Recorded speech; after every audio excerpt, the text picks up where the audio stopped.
What's up, party people? Today I have a very interesting topic I want to discuss, and that is, does Dekaron promote scamming? Now, I know this might seem kind of controversial, but I have been thinking about this a lot, and I'd like to get other people's opinions as well. So, I really need your feedback in this video, guys. Just listen to what I have to say. There isn't going to be a lot going on in this video, but I just like you to listen to what I have to say, put it on in the background, whatever, and then give me your feedback in the comments and tell me what you think. So, make sure to subscribe to my channel and like the video if you find this helpful or entertaining, and let's get this discussion started.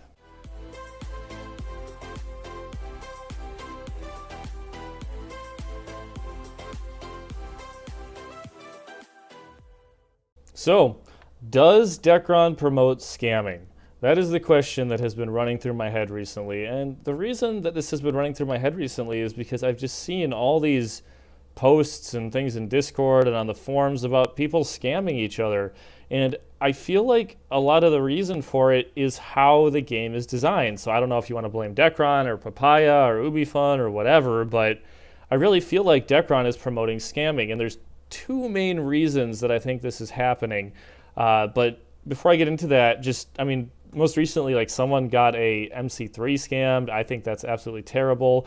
And then the MC3 scamming, and then the other thing that happens a lot is because of the limited trade option, people can't complete their trades in one trade, so people are scamming that way, and it's just bad.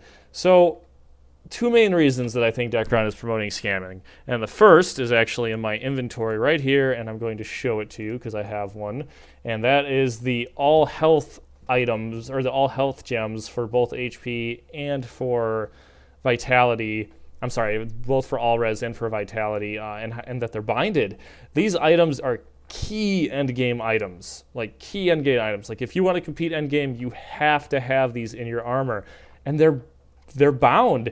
And yes, someone can trade you their item, and you can put it in there, then they can get their item back. But that just creates this really unsafe trade environment for players. So it's like Dekaron creating this very dangerous trade environment for their players, where if you're not willing to, buy a bunch of keys in the D shop and then, get the items that way, or buy a bunch of key boxes for some ridiculously high price, you have to risk your item. I just think that is completely ridiculous. Why would you make this endgame item, like, unobtainable for a lot of people, unless you're gonna trust some random person you don't know with your item? And yeah, you can trade this item for that item and this item for that one, but it's just a mess. It's just totally unprofessional, and I think it's horrible. It is a super bad design, and I 100% feel like that is creating an environment for people to get scammed. So in that way, I definitely think Dekaron is promoting scamming. Now, the other one is that I don't think Dekaron has any control over its market at all. And this is shown because there are items that are worth like 400 bill.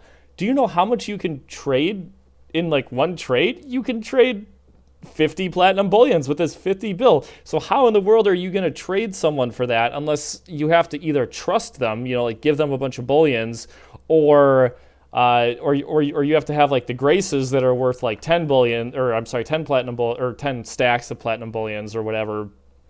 And once again, it's just promoting scamming, because you have to put because you're putting your players in these awkward situations where they don't know how to trade. And once again, yeah, you can trade this item for that item or whatever, but what's going to stop someone from taking your item that's worth that equal value and not giving it back because they like it better than what they had before? Nothing is going to stop that from happening. It's horrible. So I just feel like Papaya, Dekaron, whatever, is just setting themselves up for failure by not controlling the market and also releasing these key bound endgame items, specifically the gems, where you can put it in here. You'll notice that, I have this because I got lucky with one of the free keys I got, but I don't have them in any of my armor, see? Because I'm not willing to trade people my armor. I'm just not going to do that. I just think it's a bad idea. So I'm hoping that one day they make these obtainable in a different way, or they make them tradable or something, but it's just bad. I just think they're promoting scamming, and I don't think they're doing it intentionally, but I really believe that they are promoting scamming in Dekaron, which is just unfortunate. It's just creating a very toxic environment for a lot of the players, and it's making people feel unsafe to trade, which they shouldn't. That's a very important part of the game, and it's It's just bad. And I know a lot of people are like, oh, they shouldn't have traded him that item or done that. Well, I mean, yeah, they shouldn't have done that, but they shouldn't have been in that situation in the first place. And the reason that they were even in that situation is because either Dekaron or Papaya, Ubifun, whatever you want to call it, I don't care, is putting their players in that situation. They are not giving them a safe option that's readily available to trade their items. And I just think it's bad. It's poorly set up. So please, guys, let me know what you think about this. Give me your feedback. I want them to know that I think this is bad. I really feel for players that lose their items. I think it's really sad. Not this Nebula armor. I think it was my 1/7X armor, but I had to buy it from a player. This was back before Platinum Bullions existed and the market got toned down a little bit, but it was 70 bill at the time. And the person, and I was like, well, hey, could you put the armor in the first trade and then I'll do the first, like 50 or whatever, and then I'll give you the 20 after. And they're like, no, this person would not do that. Absolutely would not do that because they didn't want to get scammed. I didn't want to get scammed either, but I really wanted the item. So I just trusted that person with 50 bill, and I could have gotten burned really bad from that. But I really wanted the item, and I did. And luckily, he was a good person, and they completed the trade in the next trade, and I got my item for 70 bill in 2 trades. But that doesn't happen a lot, and there's a lot of people that are just willing to scam. And what I can't believe, and what I think is ridiculous, is that then they're like, oh, this is the player's fault. You need to provide us with all the evidence that this happened. It's like, you know what?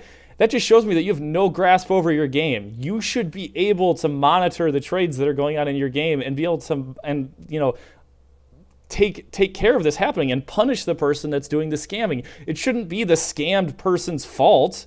I just think that's ridiculous. You're putting the blame on the player when the developer or the publisher or whatever is putting that player in the situation in the first place. Anyway, I'm going to stop ranting. I'm just going in circles now, but give me your opinion on this, guys. Do you think Dekaron promotes scamming? Because once again, I don't think they intentionally do it, but I absolutely think that they are promoting scamming with these bound items and their inability to control the market. Anyway, there's my rant for the day, guys. I hope you enjoyed the video. If you have any questions or suggestions, as always, you can leave them in the comments, guys. And until next time, take care.